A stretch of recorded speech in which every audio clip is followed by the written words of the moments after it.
Dan Doherty here from Townhall, and I'm sitting here with actor Kirk Cameron, star, as you probably know, of Growing Pains. But from what I understand, you have a new movie coming out on March 27th, and it's a one-day event. Would you maybe talk a little bit about that movie and what inspired you to do it? Absolutely.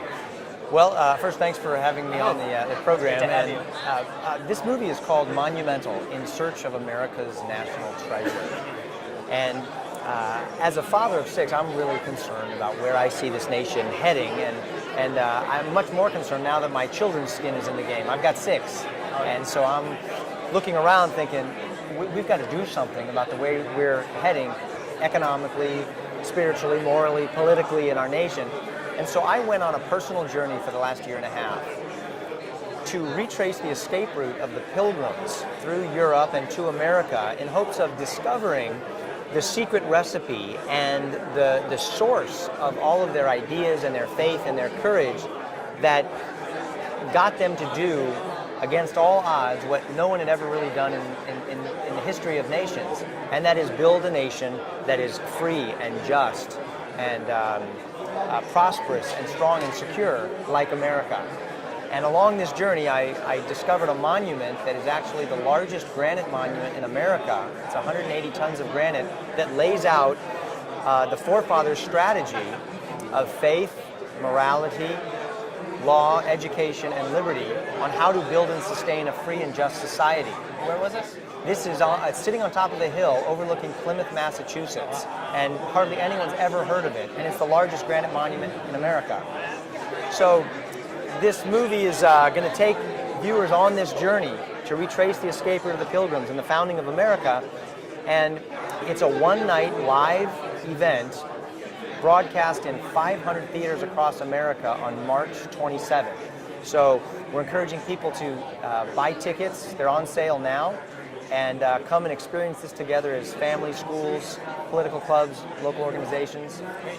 And through your research, you must have come across a lot of surprising things. What would you say is the most surprising thing you encountered as you were making this documentary? The most surprising thing, I was taught in school that the Pilgrims were really sort of the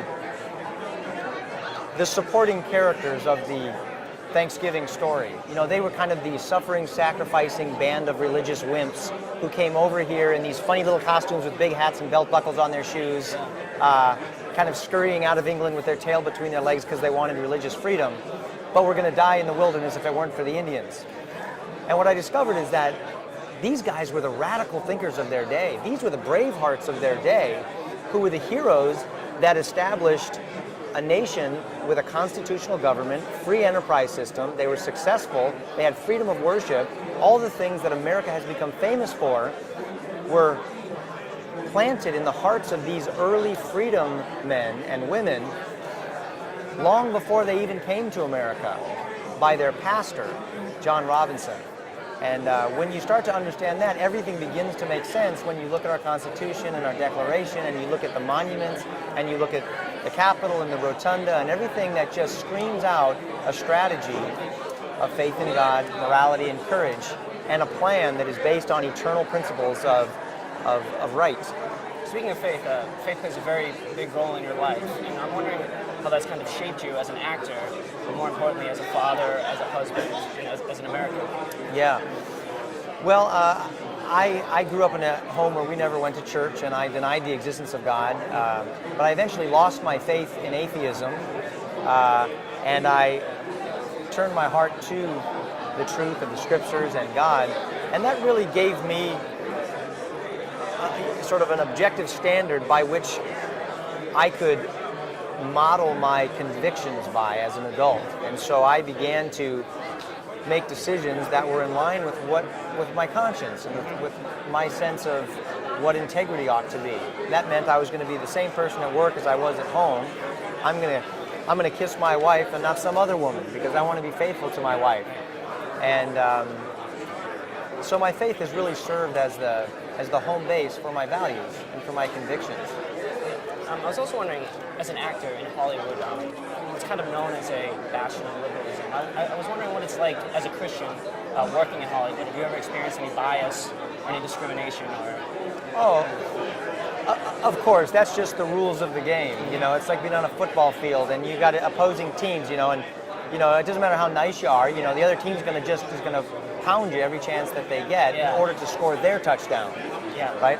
So there's been jobs that I've lost because I love God or because I'm a Christian. Mm-hmm. But the truth is,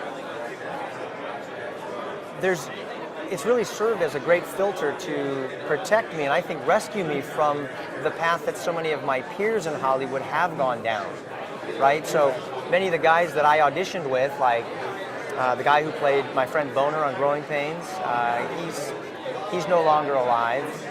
He committed suicide. River Phoenix, Corey Haim, other contemporaries of mine that have gone down a road and succumb to so many of the pitfalls of drugs and alcohol and things that ultimately destroy them at every level. I don't take credit for being a better human being.